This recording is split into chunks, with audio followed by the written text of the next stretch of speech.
Mga na punta. So kani siya guys, Thailand restaurant ni siya sa Carousel. Starter food ang tawag ana nila guys. Lami siya ang combination sa fresh lumpia o kanang mga sauce niya, as in lami gyud siya, tapos na ay peanut nga sagol. Hasta siglen ganahan sad siya, wala na ganin na siya katingog ana tungod sa kalami, o diba? Para sa kuha 5 star ang rate ana niya nga starter food. Social sila diri kay na mga starter food. So mauni siya guys ang ako ang order, wagyu pero medium rare ba, di man ko ganahan di ay og na mga dugo-dugo. So siglen ang minghurot ana.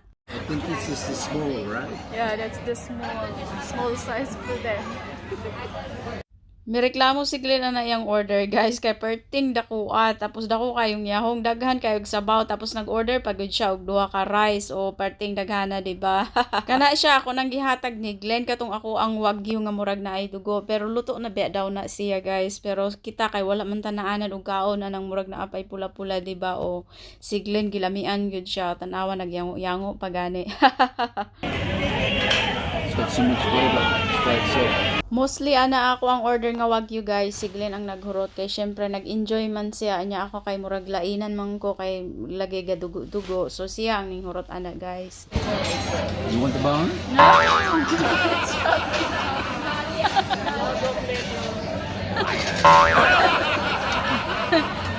You want it? Yes, you do. You want it? Not here, please. No, I'm not gonna do it, Mom. I'm not gonna do it. 10 minutes later. Kanang pili nga magpadili-dili ka kit-kit sa bukog, pero pagkalaslas nagkit-kit ka, o diba ako na siya. Wala na ipasosyal-sosyal ni siya guys, binukid ni siya bisag naa sa restaurant, hala kit-kit sa bukog. Sagdi lang good ako, bitaw nang gibayran, no, diba, dili man bawal. Wala man unta ko kahinomdom og kit-kit sa bukog ana guys, pero gipahinomduman man ko ni Glenn, so karon challenge accepted, kit-kit ta.